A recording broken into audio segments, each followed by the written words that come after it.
The Fabulous 413 podcast is funded by Northeast Solar in Hatfield, dedicated to custom solar installations, electric vehicle charging solutions, and reliable long-term system support. northeast-solar.com. The Fabulous 413 podcast is funded by Eastworks, a 500,000 square feet dedicated to artists, entrepreneurs, and nonprofits where community happens. Learn more at eastworks.com. Welcome to the Fabulous 413. I'm Chloe Smith. And I'm Monty Belmonte. We squeeze in a Mayor of the Month for June here on its very last day with Jennifer Macksey, Mayor of North Adams. Plus, we'll see how drama and mystery are coming back to South Hadley and the return of its long-dormant summer theater program at Mount Holyoke College, which opens its first production tonight. And as it's still Pride Month, we met the head of a school that's hoping to make academics a welcoming community for queer youth in Western Mass and beyond.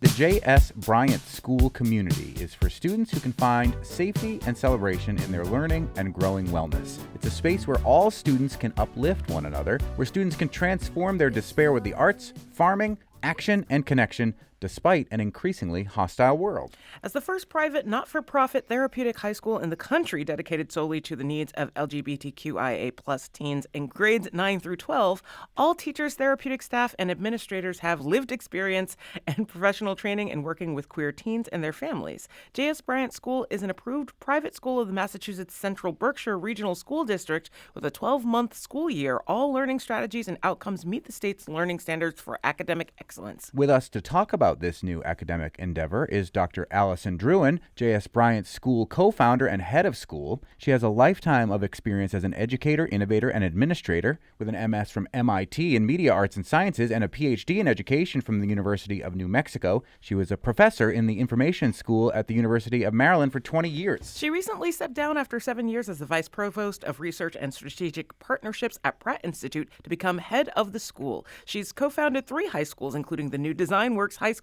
in Brooklyn, developed in collaboration between Pratt Institute and Bank Street College of Education. Thank you so much for joining us, Allison. Thank you for having me. Very excited to be here. Where in the 413 is the J.S. Bryant School? It is in the hilltowns, specifically in Cummington, Massachusetts. What made that a good location for a school of this nature? It's a wonderful area. The hilltowns are very special. You drive through and suddenly you're seeing farms, you're seeing woods, you're seeing small businesses. It's just a lovely area. And in a way, your blood pressure goes down as soon as you're driving through the hilltowns. It probably doesn't hurt that one of the biggest queer icons of all time also lives very nearby, and one Rachel Maddow. I don't know if they can use that as a pitch for the school. I don't know. We're near Rachel Maddow, and we're an LGBTQIA+ school. I mean, you founded these other types of schools. What made you want to found a school specifically relating to the needs of the queer community? It comes from a very personal journey that my husband and I were on with our trans son. Over 6 years ago, it was the pandemic. We were trying to support our kid. Our kid was having challenges with learning and wellness, and we were looking for schools that celebrated who he was in his identity and didn't just say to us, "Don't worry, we have a solution for that. Not a problem, he won't be a problem, ... As we were talking to many, more and more parents on our journey, it seemed like there were a lot of other parents, a lot of other families in the same situation. Ultimately, we found a school for him that was a boarding school, a therapeutic boarding school, but we never let go of the idea of why doesn't this kind of school exist? And through so many volunteers, through so many really smart people that came to join us in this thinking about the possibilities, and through so many donors, private donors, this became a reality. And September 2025, we opened. We're speaking with Dr. Allison Druin, who is the co-founder and head of school of the J.S. Bryant School in Cummington. Most American schools are run on an agrarian calendar because those kids used to have to go to fields in the summer to help with harvests. But your school is on a 12-month schedule, which I'm familiar with mostly because of being a giant nerd and seeing Japanese schools that happen to do the same. But talk about why you wanted to have a 12-month school year instead of the standard 9-ish, 8.5 months that everybody else kind of works around. Was it because you could talk to the fabulous 413 in the middle of the summer about school things? For sure. That was our number one reason. Second reason, we're a therapeutic school. And so, we have on staff a therapist, and we are supporting wellness of these students. And if we say, hey, go enjoy the summer for 2.5 months and we won't be supporting you, that's not exactly the most fruitful way of supporting wellness. A lot of the research in education, you'll find that people suggest that a 12-month calendar is actually a much more supportive calendar for kids because it gives kids the time, the breath to take. It's not a race to the finish line of 9 months. It turns out to be really supportive of kids that may have anxiety, school anxiety, and learning challenges. Those were the reasons. It's the first private, not-for-profit therapeutic high school dedicated to the needs of queer kids between the grades of 9 and 12. How many kids are you working with there? We have 2 classrooms open currently, and we take no more than 8 students in a classroom. Because, again, this is a therapeutic school, and we will have, at capacity, we'll have 5 classrooms, 38 students. So right now we're small and mighty, but because we're a 12-month school, we're on rolling admissions, and lately each month we've been seeing a new student join us each month. It's in the hilltowns in Cummington, but where are the students that you're working with coming from? Are they coming from around here or from all over? It's interesting. Most of them are coming from an hour's driving distance or less. There are some families that actually have chosen, they may live in central Massachusetts, but during the week, they live certain days in the Hilltowns so that their kid can go to our school. We even had a family that came to us from out of state as well.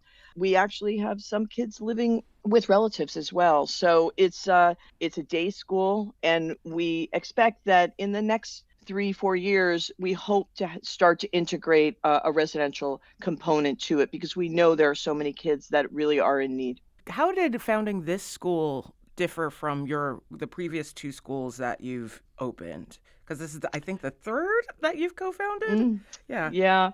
Well, first and foremost, I couldn't let go of the idea that just starting it and handing it off to someone that would head the school and just me sitting on a board or sitting on an advisory group, whatever, was good enough. So this is the first school that I'm heading. This is the first school that doesn't just come out of my research as a professor and my beliefs as I've worked through them in my career. This is a personal thing. I sit with parents as they're exploring our school and I say, I hear what you're saying. I'm a deep mama ally, Bear, and I'm there with you, and I'm feeling what you feel, and I get it. And a number of our families look like our family, and it is very special to be able to be a part of their journey with them. We're speaking with Dr. Allison Druin, who is the co-founder and head of school of the J.S. Bryant School in Cummington, a school that is geared towards queer teens in grades 9 through 12. We've heard over many decades about conversion camps and schools that are designed to try to unqueer the queerness of kids. But talk about some of the experiences that you've had as a new school when kids are part of the queer community and encouraged to be so as part of this therapeutic experience. I'm going to give you an example that could only happen in a queer school. One of our students comes in one day with a big giant lump of ties and says, it's Friday tie day. And myself and the rest of the staff, and I should say the rest of the staff is queer, okay, are all saying, great, wonderful. What do you want to do with these ties? I want everyone who wants to wear a tie, staff, students, can wear a tie. And then half of us don't even know how to tie a tie. But we all do, and we all pick out ties, and we're giggling and laughing. And at one point I talked to the student, and I was asking why he had so many ties. And, he said this was pretty much his act of resistance as he was seeing where his gender identity was coming from. And at the end of the day, I asked what he thought of this day of resistance. And he said it wasn't a day of resistance. And I said, oh, is that bad? And he said, no, this was a day of joy. We now have many of those ties sitting in our clothes closet for any student. We've shared this with other folks as we go around sharing our story, and people donate ties to our school now. Honestly, it's something where small queer school, that's what you can do, okay? It's a way of being who we want to be and celebrating throughout the day who we are, no matter what we're doing. Another thing that, has been a very special thing about being in a queer school is that a year ago, we didn't have a single book. Okay, we had no library. And yes, we could have said, yeah, sure, we'll we'll get online access to all these libraries. But what we really wanted was truly a pride library, a library that had those books about the stories that you don't usually tell and that you don't usually see in public schools or in even in some public libraries. And so we put something out to our community, and sure enough, books started pouring in. And we now have over 600 books, and we have one of the most beautiful collections of stories, seeing the kids using them and reading them, and it's been really special. But one of our kids asked one day, can I take this book out? And I said, of course, this is what this is about. And they said, I don't normally get to read stories that are about my story. Usually there's stories about other people and other stories. And I really, really have so many of these books I have to read. It just hit me like, wow, yeah, these are all the pieces that are needed to bring kids that didn't regularly go to school before they came to us because they didn't feel like they were in community. They didn't feel like they were being heard. Many of them were bullied and going through trauma. The whole buses, bathrooms, all that stuff. It's real. And we live in Massachusetts. Mm-hmm. We're proud and we are so grateful to be having started a school in Massachusetts, but the need is still real right here in our own backyard. And it's not because people don't care. It's because it's just really hard to support kids in community that are different. And many of our kids are not getting it and not getting that support. And that's sort of where the school comes in. And so when you open the door, here's one more queer thing, and I'll let you go on to the next 4 questions. When you open the door to our school, what's the first thing you see? You see a rainbow staircase, and it has got poetry on it. And it was written by one of our student interns last year, Maddie. And it goes from me to us. And what are all the words that get us from me to us? There's everything from hope and health and strong, home. And on the opposite wall, we asked our kids, our students, that when they come and join our school, pick out a word from the staircase and illustrate it on the wall so that people know that we're welcoming them. This is what you want to welcome with. When you walk in, you're surrounded by affirmations, but affirmations directly from our students, and there's a big word of proud and strong and safe and so on. And a lot of schools don't get that opportunity to be able to do that. We're speaking with Dr. Allison Druin, who is the co-founder and head of school of the J.S. Bryant School in Cummington. Can we talk about where the name for the school comes from? Yes, absolutely. William Cullen Bryant is quite a famous poet and an environmental activist, and was also even an editor in New York City and many famous publications. But his homestead is in Cummington. And when we were looking for a name for our school, we thought, let's look up William Cullen Bryant. And we realized that he had a younger daughter named Julia Sands. And Julia Sands was his partner in business and supported him in the home because his wife had died early. And even when he was dying, she supported him. But when he died, he left her the homestead, but she never lived there after he died. She actually moved to Paris with her same-sex partner. And there she spent the last 29 years of her life. She's a queer elder in the late 1800s, the early 1900s, and there are no schools named after Julia Sands Bryant. And so we decided we needed to name our school after Julia so that we can be reminded that people need to be able to love who they want to love and be who they want to be. And that's what our school's about. So we call it the J.S. Bryant School. And a good reminder that we've always been here. Yeah. Like, people like to pretend that, like, being queer is, like, a new thing. It's like, nope. Nope, we're here. Absolutely. Absolutely. And the school is geared towards high schoolers. And we mentioned it's 12 months It's year-round, and it's a therapeutic school. Can you talk about what that means specifically? Yes, we interweave wellness in almost everything we do. And we also have one-on-one therapy each week for each kid. We also have group therapy, but we call them wellness clubs because students are able to help co-design what modalities they would like to have these groups with.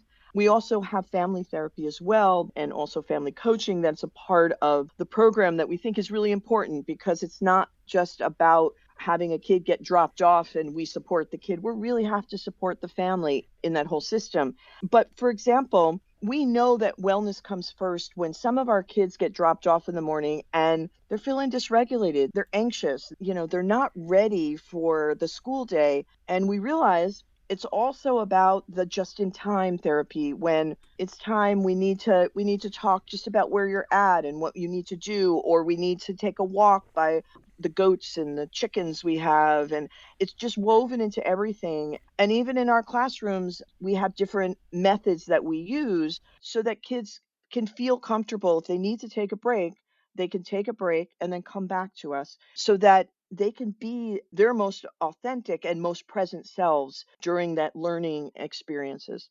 When we were arranging this interview, you mentioned a couple of dates, but like that one of them, we wouldn't be able to catch the kids if we came for a tour because they were out at Pride. How did that go for them? Well, I should say that we've been at 8 Pride festivals.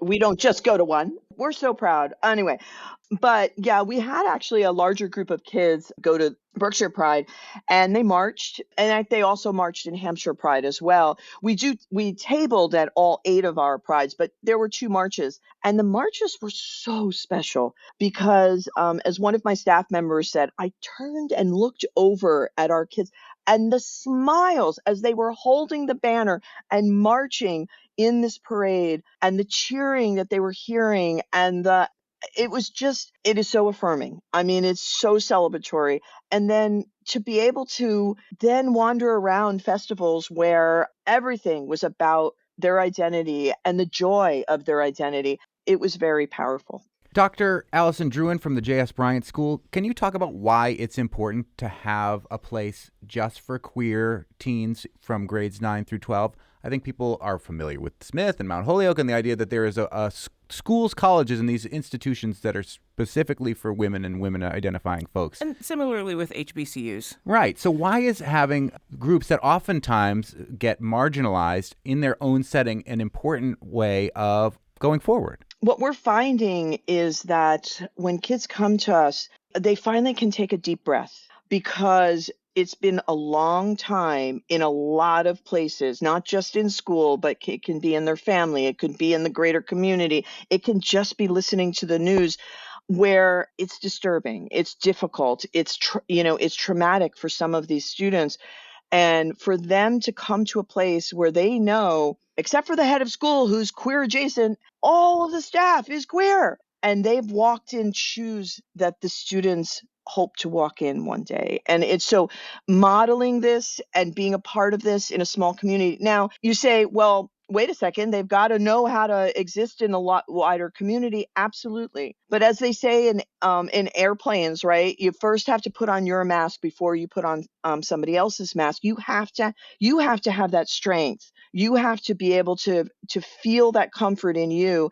And then you're able to go into the community in a different way. Also, it's an opportunity to be a part of intergenerational queer community that I don't think people get until they're older usually. And that's an incredible resource. Okay, so you need to come and talk all about our school to all these other people. That's exactly it. You said it so much better than me. Professor Khalees Smith of the J.S. Bryant School. No, they're not giving out grants for grad school anymore. Yes, absolutely. And thank you. Dr. Allison Druin is the co-founder and head of school of the J.S. Bryant School based here in Western Massachusetts in Cummington. It is a not-for-profit therapeutic high school dedicated solely to the needs of the LGBTQIA+ community in grades 9 through 12. Thanks so much for sharing your school with us. It's great to know that you're there in Cummington, that you're just about a year into this whole endeavor, and we're excited to see what comes out of the J.S. Bryant School in the future. Thank you so much. In a segue that sort of explains itself, we'll hear about the mystery-filled, family-friendly plays that the newly revitalized Mount Holyoke Summer Theater program is performing from director Noah Ilya-Alexis Tuleja. After we check off another June box and hear how North Adams Mayor Jennifer Macksey's third term is going, especially after a big Solid Sound weekend in that city. You're listening to The Fabulous 413 on 88.5 NEPM. The Fabulous 413 podcast is funded by the UMass 5 College Credit Union, dedicated to creating access to financial well-being for local people, businesses, and communities. Insured by NCUA, umass5.coop. The Fabulous 413 podcast is funded by Berkshire Choral International, performing British Mavericks, choral orchestral works by Britton and Smith, June 27th at the UMass Fine Arts Center, berkshirechoral.org. I love the wall of mayor photos downstairs because they're all so staid and they're all basically the same tone and all dudes. And then there's your picture, which is like bright and like, hey, you're the only woman, but it's like bright pink and there's flowers. It's like one of these things is not like the hordes of generations before, and I really adore that. Well, I am a different character than most, and it was funny because I hate to have my picture taken, and my team was like, you always wear your pink suit. You have to have your picture in your pink suit. And I'm like, no, I need my gray suit to blend in because I'm no different than anyone else. But it does make a statement. And I get a lot of comments on that. But I love my pink suit. So No, I think it's great. Especially like you're the current mayor, and it's one really easy way to know exactly who's in office right now. Do the other pictures talk and move and give you advice like at Hogwarts? That's only a night. I wish that they would. I wish I could like pick the brains of like why you made decisions 50 years ago. But it is a really cool feeling, and people comment on it all the time. I guess I made a statement in more ways than one. It's our regular feature, Mayor of the Month, and our Mayor of the Month is Mayor Jennifer Macksey, and we are here in what I believe is the smallest city in the Commonwealth of Massachusetts. Second smallest, I believe. Don't ask me who the first, but I believe we're the second smallest. Okay. North Adams, Massachusetts, with Mayor Jennifer Macksey, who is our Mayor of the Month. Who's our last of the 2-year term mayors, I do believe, at least in Western Mass. And our first woman mayor for the series. For the series, yes. And we talked to you during the campaign last year, which you had a decisive win, but now it's practically a year later, so you're probably deciding whether you're going to run again already. Well, I could tell you that I am going to run again. Okay. I'm very committed to this position, and this is a long-term commitment for me until I'm ready to retire and or the residents get sick of me in my hot pink suit. We happen to be here with you as Wilco's Solid Sound Festival has descended upon Mass Mocha, which you could throw a rock from your corner office where we're sitting right now and hit. Maybe you can even see the Wilco sign somewhere hiding around there. They hide it around the campus, which is one of my favorite scavenger hunts. Where did Wilco hide the giant letters? Yeah, where's Wilco? What does Solid Sound mean for North Adams? It comes every other summer, so I'm assuming that you can kind of chart what goes on when it's a Wilco summer versus when it's not. Well, this year especially because our ticket sales went so fast, we're very excited to be hosting close to 10,000 people in our community. What it means for us is just a big welcome. And not only a welcome, but a re-engagement of our residents, too, who love to go to Mass Mocha and the concerts. So this is an opportunity for us to showcase how we can run big events. People think it just happens, but there's a lot of behind-the-scenes operations that go on. But for me, I just like to sit on my dad's bench on the corner of Main and Marshall and just say, hey, welcome to North Adams. We're happy to have you. Where are you from? Have you been to Wilco before? It's just so nice to just share our community. Yes, it's an economic driver, of course, for the hotels and the residents, and even for us, we capitalize by doing parking in the city-owned parking lots. Yeah. But that's what you got to do, right? You know, the Boston Red Sox can charge for parking, so why can't we, right? And they suck. And we don't. My mother would disagree. She still has faith in them, but she is 95 and legally blind. So, but there's a lot in preparing for it, not just around the Mocha campus itself, but for us with traffic and making sure everything is in place. And of course, today we had a tree fall down in the middle of Main Street. Yikes! So, you know, always something, but we are very well prepared and excited to greet our guests. And they started coming in Wednesday. We started to see traffic picking up and more lights on at the hotel and things like that. Restaurants were full last night, so there's a good little buzz going on in North Adams. Now, if they knew that you're not allowed to drive through the crosswalk when somebody's in it, that's Massachusetts state law. Yeah. That's how you can tell that they're probably not from here. Yeah. Well, we've kind of created a little bit of a monster with that, in the sense that we have a beautiful community and people just like to look around.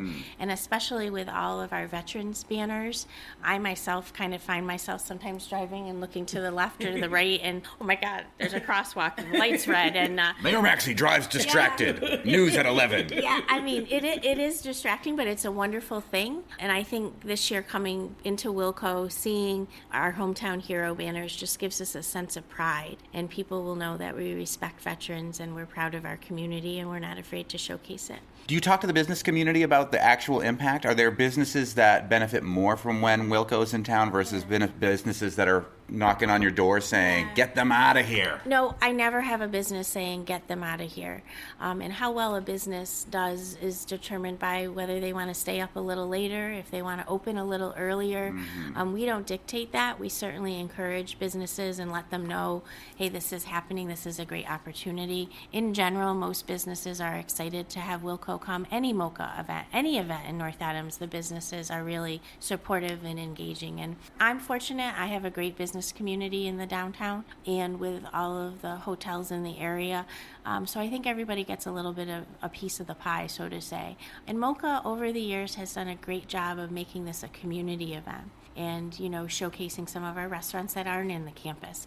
Some people just kind of need to get away from the concert for a little bit, and they go to Jack's. So, you know, they go to the Dino Cafe. Now we have Hexagon Bagels, so I'm very interested to see how they do. Are Hexagon bagels in actual hexagon shapes? No. They lied to us. Yes, but all the bagels are made here right on site. This is a business that started at our farmers market and grew so fast, so quick. And we were very excited when they could occupy an empty space on Main Street. Before we dropped Solid Sound, did you ever hear of Wilco before they started doing this festival here? And what do you think of their music now? I didn't hear about Wilco prior to them coming to North Adams, and I just love I love all the music. I just love music in general. I don't have a genre that I follow. But for me, you know what I love the most? People watching.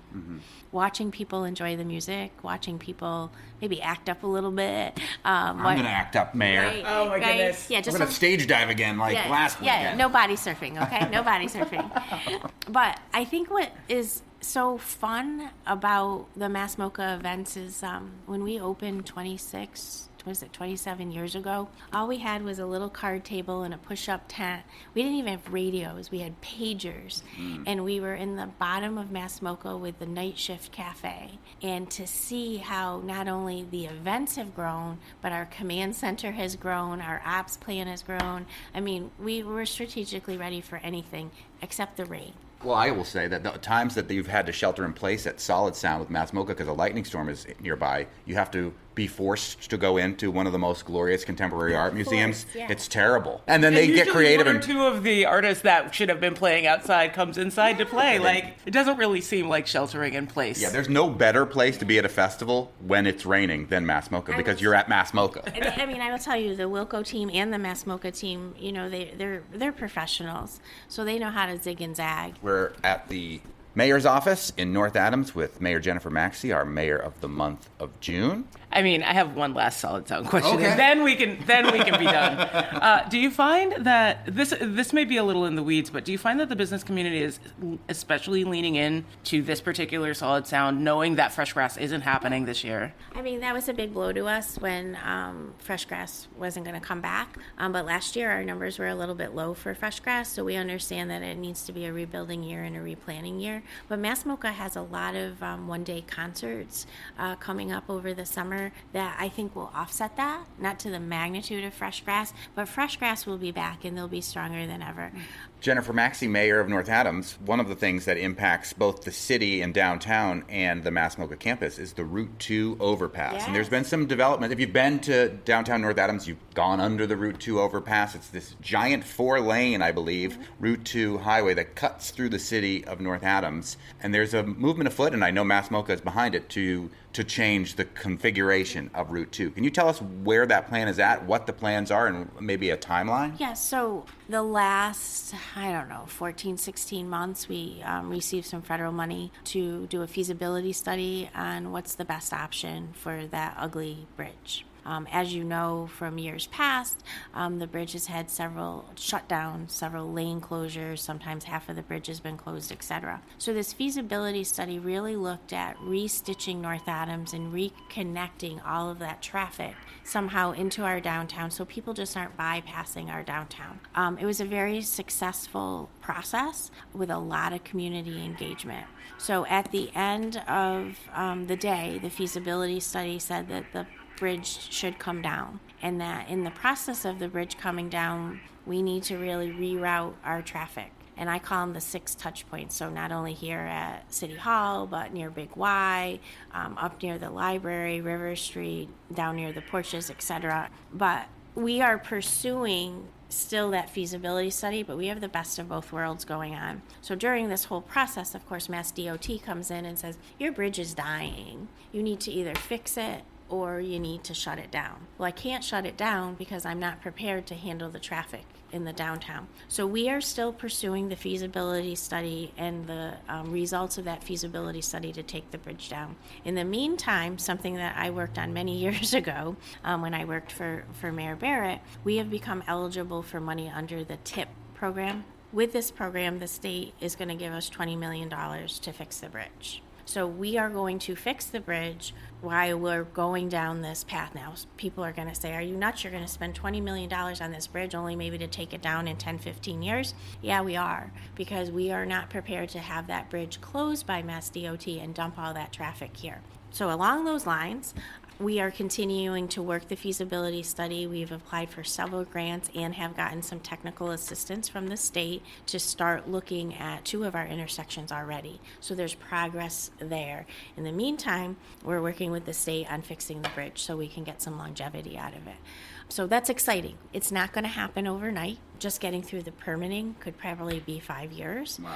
But people need to understand that we just can't take down the bridge because we'll see it in a couple of hours. Traffic will start backing up here. Yeah, all the way across the other bridge. Yeah, and that's now when we have that bridge open. Mm-hmm. So we are taking steps to improve traffic in the short term, and then we have a long-term plan to address those intersections in the end goal of removing that bridge. I don't even know if I'll see it in my career, but I would see it in my lifetime. Because you're a lifelong North Adams resident. I am. Yeah. Yes. I'm And only you 27. Served for the longest serving mayor of North Adams, Mayor Barrett. I did. As well, which is why you've been at the cusp of all these things, at the birth of Mass MoCA, at the birth of Solid. We just had a budget meeting, a budget vote on Tuesday night, and people are like, well, you need to get new people involved, and you need to do that. And I'm all for engaging with new people, but I did the math. I've been in this work for 34 years. I'm only 27, though. How does that work? Is that what they call the new math, Yeah, they're teaching kids? Yeah. But I've been in this business a long time, and I've seen a lot of changes. But the growth that we're having here in North Adams is just wonderful to be a part of and to lead. And that's my job every day. Grow North Adams, grow North Adams. We're speaking with the mayor of North Adams, Jennifer Macksey, our mayor of the month. Talk to you about another exciting project that's Yes, going on? please. Yes. So over in the West End, I think the last time we talked about going out to bid for the Greylock School project. Oh, right. So the Greylock School project is underway. Yeah. All the foundations and footings have been built. Steel is coming in. We are so excited. We're on track to open in September of 2027. So it's an exciting time down there in the West End. But the school not only will help our education portfolio, but I do think is an economic driver in the sense that when people come and they want to invest here, they want to move here, the first question is, what are your schools like? Mm-hmm. And we are going to have a state-of-the-art pre-K to 2 facility that will house our littles. And as everybody knows, you really need to get into the brains of the littles quickly. And Greylock School had some issues, had a lot of facility deficiencies, and we worked our butts off to get this project, and to see it come to light, it's so exciting. So who's paying for that? So we received 80% funding of a $65 million project from the state of Massachusetts, the Massachusetts State Building Authority, which was a long process in itself. And then we had a debt exclusion vote, which was a close vote, which the taxpayers will pay the remaining part. Which is how much? About $20 million. Mm-hmm. And so that's set to open in 2027. Yeah. We've seen, and when we've talked to different mayors from the different communities and heard all the scuttlebutt from town to town, East Hampton was in a tight spot until they had their override. They were going to lose 40 educators. They're going to have to cut all of their arts and sports programs. There's been a lot of chatter in Northampton about use of free cash versus fully funding the schools, etc. Same in Springfield for ages. Yeah, so what's the philosophy of you as mayor and North Adams to try to be responsible with the so-called free cash that can be used, that can get you in trouble if you use too much of it because you funded these positions that you can't fund forward, which I think Northampton is going to have to face next year and East Hampton had to face this year? So a couple of philosophies, a couple of strategies. The first is I worked very hard over the last 5 years, I can't believe it's been 5 years, to build up our reserves. Back in 2013, we had $82,000 in stabilization. Now we have close to $1.6 million. And we did have close to $3 million, but in fiscal year 26, I took $2 million to balance the budget. This year, coming up in fiscal year 27, I'm taking $663,000, which I got some criticism from the city council and even some residents, but I believe we need to reinvest in ourselves. I can't put that burden onto the tax base. So with that, we have been very selective of the positions that we've hired. And if you are bored and can't sleep at night and you want to watch our budget meeting, there's many conversations around, we cut some positions that weren't filled, and we reorganized a little bit in those areas, but we added some positions that we felt were going to be the launching pad for more growth, more development. An example of that is, unfortunately, I cut my administrative officer position. That is a direct report to me, kind of like a chief of staff. Mm-hmm. And I felt it was more important to keep public safety whole and to keep boots on the ground, so to say. And then with the school, we were smart about 2 years ago, 3 years ago, when we saw, we call it the gray tsunami, when we saw people retiring and positionings opening up. We kind of consolidated, specifically around when we closed Greylock School and moved everybody to Brighton. So we've been forecasting, we've been thinking about these doom days, so to say. The other side of that is we're really focused on new growth. Like, we are trying to market North Adams, and we have conversations with investors almost every day. Come to North Adams, move your company here. So we are seeing in the future. I can't say that we'll never do a 2.5 override, but I will say right now we're doing okay. Mm-hmm. But we have spent reserves, but we've spent reserves because we've had them. And we are also looking at our long-term reserves and what is a strategic way to use those to leverage to keep the tax rate reasonable. You know, my critics will say, oh, she just does a knee-jerk budget. That's BS. It's very strategic and thought out. We think about, what are we going to look like in 5 years, 10 years? What is it going to look like when I decide to retire? I want to be able to pass a portfolio to the next mayor that is doable, workable, and growing. So that's the focus. I'm not saying that East Hampton or any of the communities that you reference don't do that, but we had the foresight when we needed to close a school to consolidate, reduce positions. Why we did the reduction, we didn't really lose a lot of personnel. The personnel we lost during the reorganization was mostly around their choice. And then, you know, we're pushing rope uphill with salaries. We are one of the lowest paid communities around here, but we're working at it. And my goal is to keep my good people in the seat and attract new young talent to continue on the work after all us dinosaurs move on. Mm-hmm. It seems like debt exclusion as a way to procure funds from the population is an easier way to go about it for a smaller city like North Adams, as opposed to larger ones like Northampton and East Hampton, who kind of have to go with the override because the exclusion isn't necessarily an option for them. We're in a good position, not only with the debt exclusion, but also with the amount of debt we have.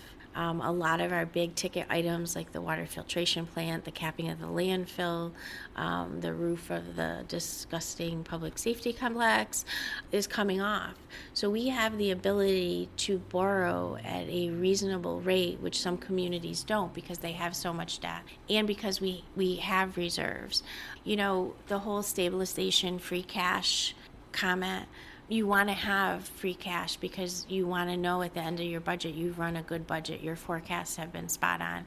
And I think we just put $297,000 back in free cash from fiscal year 25. So we're running a tight budget, but people just don't understand the mechanisms. In this last cycle of budget, people wanted to know, like, right in the moment, how is this going to affect my tax rate? Can we afford this budget? Well, we can't set the tax rate because we are in the process. Tax rate doesn't get set till November, but we do a projection, and this is what it looks like, and these are our projections based on our experience and based on our numbers. And people are like, yeah, but are my taxes going to go up? Well, I don't even know what your value of your house is going to be yet. So, yeah. You know, there's a lot of moving parts. And I think I'm pretty sure I said at our budget meeting, I wish the whole process was reversed. We could freeze time, close out the fiscal year, set our tax rate, and then set our budget, because then you know exactly how much cash you are working with. But that's not how it works. And even the state of Massachusetts, we don't have final numbers from them, right? So a majority of our budget is state aid. So it is really, you know, knowing how to manage fiscally in the environment that we work in. But North Adams, I got a great team. Right now, we're holding strong. We passed our budget. We're excited about that. We still have money in the bank, and we're hoping to close this fiscal year in a positive note. So what more could you want from a mayor, other than all your potholes filled, especially on Whitsley? Is that where Tony Dunn, our director, lives? That's where he lives. Maybe, perhaps. Get them filled, Mayor Macksey. The potholes are weird and they're hard. They're like weeds in the road. You know, you pluck all the weeds in your garden and they grow the next day. Potholes are the same way. We can pave on the street and it'll be fine, and then a week later we come back, where'd that hole come from? But we are in an interesting position with some very big projects. So this year we were able to get our Chapter 90 street projects done early, and the reason why we did that was because we have a big paving project from Notch Road all the way up Route 2 to Union Street coming up, which hence has pushed Berkshire Gas to dig up every street from Williamstown up to Florida Mountain, basically, to stay ahead of us. So that's an exciting grab for us because we were able to get this grant through the state because it's part of the state system to pave that whole section. We traditionally wouldn't get grant funding for that. And then we also have the Ashland Street Corridor project going on, which is going out to bid very soon. That will put in a bike lane, fix the sidewalks, fix the flow of traffic down there.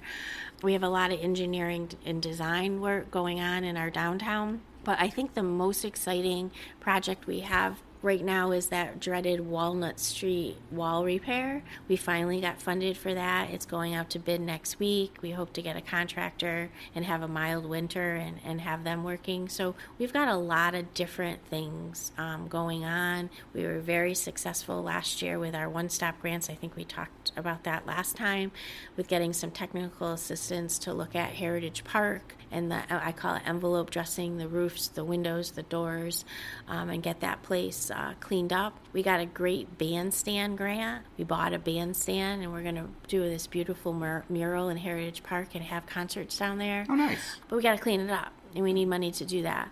And then our next phase, fiscal year 27 apps, we've actually applied for the construction money to do that work at Heritage Park. So keep your fingers crossed, because if I can pull that one off, I might retire next year. No, I'm only kidding.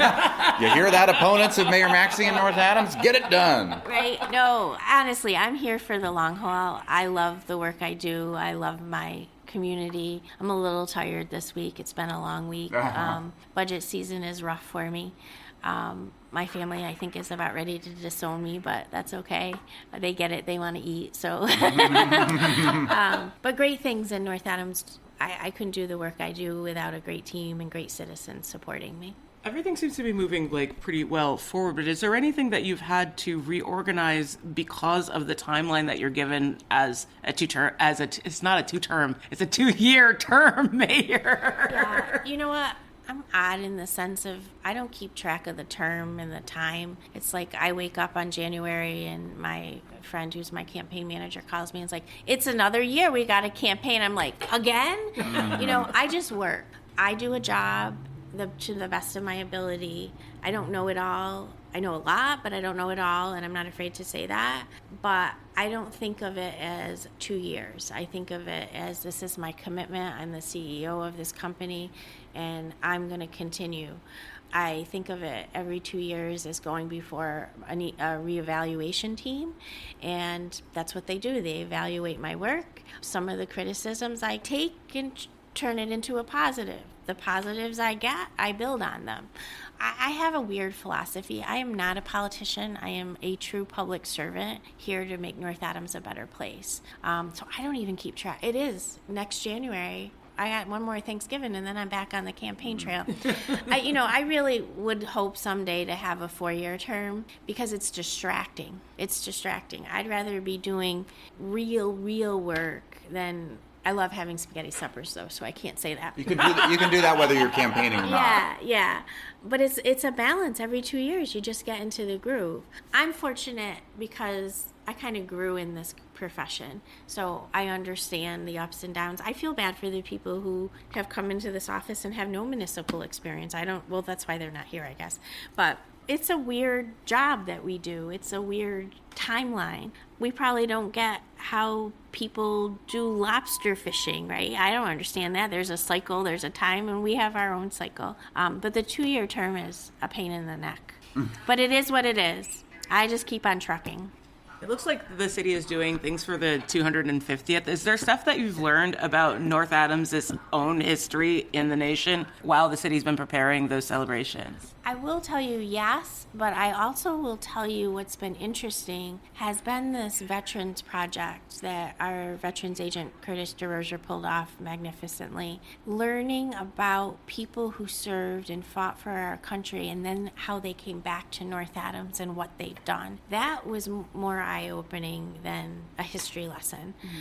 But I think it's good with the 250 celebration to pause and really understand what we used to be and where we are today and how we got there. But if I had to compare, I think our Veterans Project was more of an eye-opener. Of course, it's exciting, and we're partnering with Adams, and we're going to do something at the Greylock Glen, and we're going to have our big fireworks, and, we have our little display out there in the median with George the Caterpillar. But that Veterans banner program really hit home. And if you look out my window at the first 2 poles, that's my dad and my uncle Toddy. And then the next 2 poles are my Uncle Louie and my Uncle Geno. And my Uncle Geno is a Purple Heart recipient. So a lot of history there. And I learned a lot about my family. And I learned a lot about my community members that I've known for years that I never really knew that they served. So yes to 250. Yes, 250 is great. But this project was more heartfelt, I think, by the community. Well, where better to celebrate the 250th than a city that's named after some of those Sons of Liberty? Which Adams are you named after? John Adams or John Quincy Adams? I think we're John Quincy Adams, aren't we? So is Adams named after John Adams and you're named after John Quincy Adams? I Or you're both named... I gotta look that up. You're the mayor, we should know. Yeah. That would make sense because, John Adams was the first one. That's Adams, and then North Adams with the modifier would be... And then, I gotta look that up. You caught me on that one. Yeah, this will be interesting for all of us to figure out. Because then they also randomly have, wasn't like a James K. Polk sculpture or something like that in the middle between... William McKinley. Oh, William McKinley, right. Yeah, like random. Not as cool because he doesn't have a They Might Be Giants song. That's true. He was James K. Polk, Napoleon of the Stone. Well, our mayor of the month for the month of June, as we head into the 4th of July. It's been great coming back to your office. In a non-election year, Mayor Jennifer Macksey, thanks for taking so much time with us. Thank you for having us, and don't forget, 4th of July, we have our huge fireworks display. Come to a Steeplecats game, have some fun, stay around, and then watch our beautiful fireworks. Or you can join Steeple City Jiu-Jitsu like our director, Tony Dunn, has. Well, thanks to you, Monty. It was a I Christmas gift. try to wrestle people into doing martial arts. There you go. And for your and the mayor of North Adams edification, as well as our own edification, North Adams and Adams are both named after Samuel Adams, not beer. after John. Yes, the beer. They named their city after the beer. They shouldn't call it Steeple City. They should call it beer city. But then they'd have to move the brewery I out guess there, you're and they've right. got their own brewery. Nobody needs that mess. That's not a bright idea. Oh, look That's at the you! That's the name of the brewery in North Adams. And now to hear about Mount Holyoke College professor Noah Tuleja's own experience with its summer theater program and his efforts to restore it this year. You're listening to the Fabulous 413 on 88.5 NEPM. The Fabulous 413 podcast is funded by Visiting Angels West Springfield, providing home care for seniors and veterans in Hampden County, including Pocket RN, a virtual Medicare-approved dementia care program. visitingangels.com/West Springfield. Welcome back to the Fabulous 413. Mount Holyoke College Summer Theater is relaunching this summer with 2 productions that will bridge the gap between academic theater training and the realities of the industry. After a hiatus of 25 years, Mount Holyoke College Summer Theater will reopen this summer with 2 exciting productions: Agatha Christie's Murder on the Orient Express, adapted by Ken Ludwig, and The 39 Steps, adapted by Patrick Barlow. More than a summer stock company, the initiative is designed as a professional launching pad that bridges the gap between academic theater training and the theater industry. We're joined by Noah Ilya-Alexis Tuleja, director of the production and professor of film media theater at Mount Holyoke. Noah Ilya-Alexis Tuleja comes to Mount Holyoke College from Indiana University, where he taught acting and directing. Prior to Indiana, Noah served as the head of graduate performance programs at the University of Montana. While pursuing his academic interest, Tuleja has maintained a career as a professional actor, director, and fight choreographer. Yes, I want to talk about that. Working with the Bread and Puppet Theater, Theater Royal Plymouth, CBS Television, Long Wharf Theater, Oregon Shakespeare Festival, Trinity Repertory Company, Actors Shakespeare Project, and the Montana Repertory Theater. Thanks so much for being part of our theater community here in Western Mass and bringing this back online, Noah. Thank you so much. Thanks for having me. So you're directing both productions? No, I'm only directing the first one. The first one? Yeah, so I'm the artistic director for the company, but I'm only directing the first one, and then Michael Afori, another professor in my department, is directing the second one. Who brought up this program at Mount Holyoke and was like, maybe you should pilot getting this back on its feet? So I grew up I went to high school in this area, and in the late 80s, I was an apprentice at the original Mount Holyoke Summer Theater. Oh, wow. And that was sort of the thing that made me fall in love with theater, and I've been doing it for another 40 years. So when I got hired at Mount Holyoke about 12, 13 years ago, it was always in the back of my head. I always thought, wouldn't it be great if we could bring that back? The original company that Jim Cavanaugh created, it's the thing that made me fall in love with theater, and so many of the people that I worked with fall in love with theater. It, instilled a work ethic and was a chance for younger performers and younger designers and younger technicians to sort of learn their craft before going into the big bad world. You sort of had a chance to practice your craft before you were, on off-Broadway or something where the stakes were higher, shall we say. And so when I got back, I thought, wouldn't it be great if I could bring that back? And it's taken me 12 years to finally have all the pieces fall into place and do exactly that thing, is really bring a company together that's primarily students, primarily Mount Holyoke students. I'd say half of our company is Mount Holyoke students or recent alums within the last couple of years. And then we have a range of students from a bunch of different universities across the country, including we have somebody from Ball State, we have somebody from UMass, from Smith, we have somebody from William and Mary, and then we have a few people from the Film Media Theater Department, and then a few professional actors. And we mentioned a career launching pad. So are the people coming from other schools besides Mount Holyoke still in their own programs? Have they already graduated and this is a step one, like minor league baseball, Cape Cod League or something like that? I'm not asking this just because my son graduated with a theater degree this year and is looking for what to do. Okay. But yes, I am. We have a few. So we have a student from Emerson, we have a student from Syracuse, we have a couple grad students from UConn, and most of them are in their second or third year of their program. I think the grad students are about to graduate next year. So you don't have to be a current student. We definitely are looking for people across the board. We have a fair amount of our students who just graduated this year who get to do this before they go off and go to whatever thing they're doing. So your son should definitely come audition for us next season.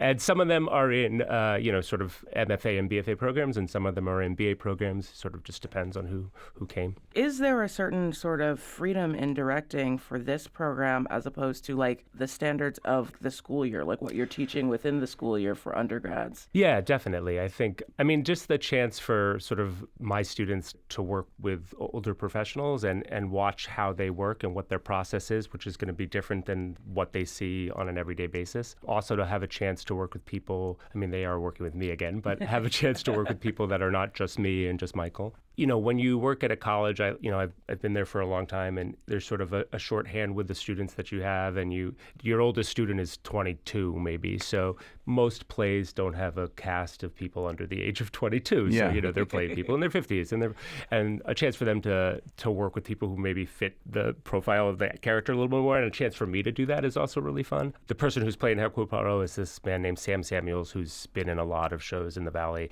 We've worked together for I think maybe 5 or 6 times now. I think he was an apprentice at the original Mount Holyoke Summer Theater in 1978, and then went on to be a company member in the 80s. And so we have a shorthand of how we work, and so the students getting to watch that and see how that works, I think is valuable for them. But it's a lot of fun for me because we're able to I think you can get a lot more done a lot quicker. Yeah, you can kind of speed ramp it. Yes, exactly. Yes. We're speaking with Noah Ilya-Alexis Tuleja about the return of the Mount Holyoke College Summer Theater Program, which is relaunching this summer with 2 productions, one which begins on June 30th, Agatha Christie's Murder on the Orient Express, and then the 39 Steps, July 17th through 25th. Can you talk about the importance of summer stock? There isn't a lot in at least the Valley of summer stock. And what does it mean if people aren't familiar with that term? No, yeah. I mean, summer stock is a term for, theater that is done during the summertime. Generally, a fair amount of plays are done in a relatively short period of time. The original Mount Holyoke Summer Theater did 8 main stage plays in 8 That's a lot. In 8 weeks. Wow. Yes. You rehearsed for 8 days.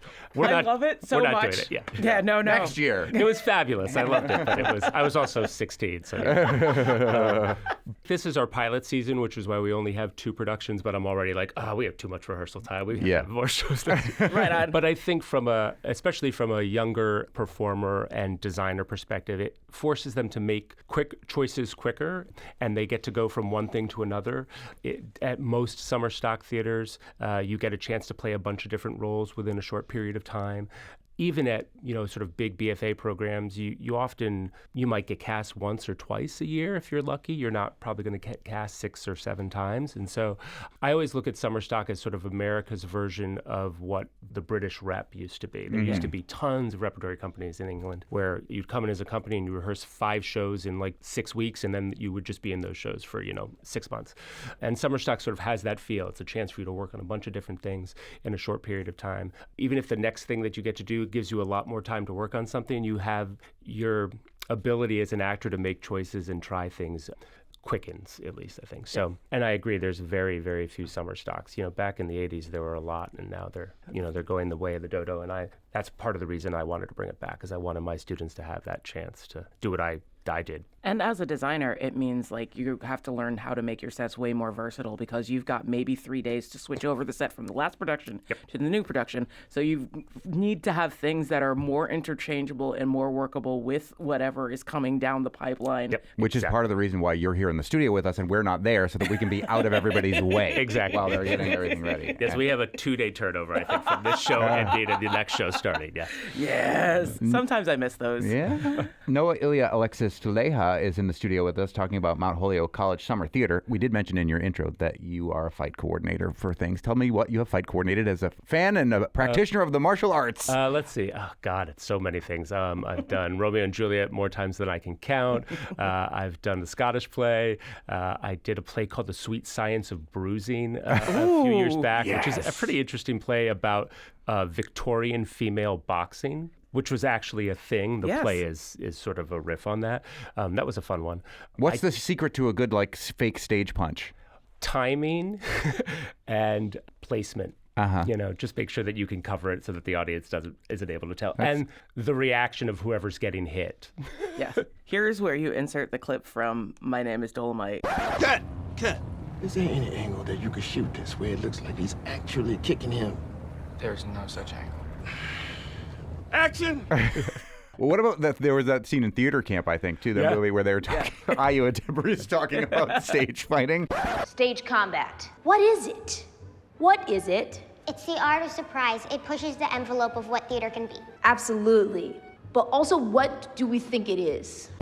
I love that. Oh my God. That movie was awesome. That movie ringed too true for anybody who's done any theater. Yeah. You're doing this reinvigoration with 2 mystery plays. Is that intentional? We're using the Kendall dance space, which is this beautiful dance. I don't know if you've ever been, but it's this beautiful dance theater and has a beautiful dance floor. And I don't know what you know about dance floors, but they're very expensive. Yes. And the dance department was kindly said, yes, you can use it as long as you cover it in a certain way. So we've done all that. But part of what that meant was that it limited our options from a design perspective. We could have things on the stage, we could have scenery and stuff, but we couldn't drill anything into the floor. Right. So I was trying to find a few plays that I thought would move well within that space as well. And Murder came to my mind just because I knew I had Sam Samuels as like the perfect Poirot, and I was like, it's kind of like if you're doing Hamlet, you want to know who your Hamlet is. You don't want to just fingers crossed. And so after reading that, I thought, yeah, we could do this in here. I talked to some of my design team, and they were like, yeah, I think we can make this move in a way. And then I'd done 39 Steps a ways back at New Century, and I knew that worked really well. Like, you don't need a lot. You need some ladders and some maybe some benches and some trunks. And I thought they would go well together. And I was really trying to look for a couple things that I thought would be family friendly as well. And it's our pilot season, so we really wanted to see what kind of audience we have. I think if it goes well and we have a lot of people come back, I think next season might be hopefully more shows and also slightly more diverse in what we're looking for. But in the meantime, you get this murder theater double feature. Yeah, exactly. And you were mentioning before the company, and you've got your actor that knew you had cast already in your mind. What is sort of like the age range of people that will be part of the company, and do you foresee that they'll be part of this in years to come? I hope they will. So the age range, I think the youngest person is probably maybe 19. I'm gonna guess something like that, and then the oldest person is almost 70, I think. We had a company dinner last week because the cast for the second show showed up, and so we were all there finally. We had a company dinner, and myself and the manager director were sitting there at the table together, and we're looking around, and we're like, this is just a really lovely group of people. we're like, maybe we can convince them right now to come back next year. So I think hopefully a lot of them will come back next year. I think it will depend on, where they are, where their careers are, that kind of stuff. How does this experience compare to the company that you founded? Oh, to Trembling Stage? Yeah. That was very different. When I was in grad school, one of my the person that I was closest to was in the playwriting program. We just kind of clicked as people. When we both graduated, I thought, we should just start a company so we can do your plays occasionally. And so that's mostly what it became. I found the theater company's Facebook page because everybody is online. And it seems like the theater program has a very robust community of alumni that have come through, and especially in a year where you lost the original founder of the program. Like, what's it like getting a chance to reconnect with some of those folks who were in the program before? What do they think about this revitalization? Yeah, I think without Jim, none of this would have been possible. I think he created something that was really important to a lot of people. It was important to me. It was an institution within an institution for 30 years.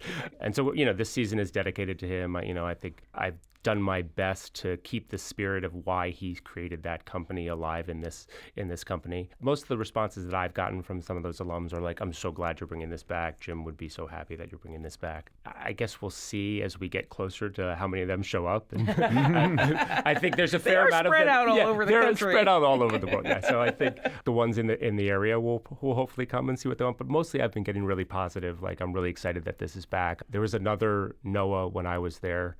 We worked together, I think the third summer I was there, and he happened to be in town. And he's like, I'm so glad that people have been trying to bring this back for years and you finally did it. And he's like, I'm not going to be around, but can I come watch rehearsals? And I said, oh, yeah, sure. I'm getting a lot of, that type of stuff. Like, I can't wait to see what you do. And one alum said they said it in a nice way. They said, I love the reinvention of what you're doing, that the spirit of the original company is there, but, it's a new time and a new place. And what was important about that company you're trying to bring back, but you're not trying to recreate the exact same thing. Yeah. It's summer stock of sorts at Mount Holyoke College Summer Theater, the return of that after a 25-year hiatus. The first performance, Agatha Christie's Murder on the Orient Express, will run June 30th through July 11th, and then the 39 Steps will run July 17th through the 25th. It is at Mount Holyoke at the Kendall Sport and Dance Complex. Maybe next year there will be 6 other productions, week after week after week after week. They do but no 4 pressure. next year because they know that they can do 2, and then if they could do 4, then they do 6. Thank you. Got it planned out for us. Yes. It's great. Just saying, just like baby steps. And we've been speaking with the person who revived this program, Noah Ilya-Alexis Tuleja, Director of Production and Professor of Film Media at Mount Holyoke. Thanks so much for joining us. Thank you so much. Thanks for taking the time. The Mount Holyoke Summer Theater has its own webpage, so go there to get tickets to either of these 2 productions, which open tonight. Hooray! Hooray! On the next Fabulous 413, we head to one of the largest farms we've ever been on, and definitely one of the largest in Western Mass, at Norse Farms in Whately. Plus, we'll see the fruition of the remodeling project at Images Cinema with a board member who helped design the finished theaters, Matt Brogan of Berkshire Cider. Why do they have a cider maker making a theater happen? We know about people in Western Mass is that they all contain multitudes. Yeah, we'll find out more tomorrow. But we will once again foray into the forests of language with word nerd Emily Brewster. I'm Monty Belmonte. I'm Khalees Smith. We'll talk to you tomorrow on the Fabulous 413.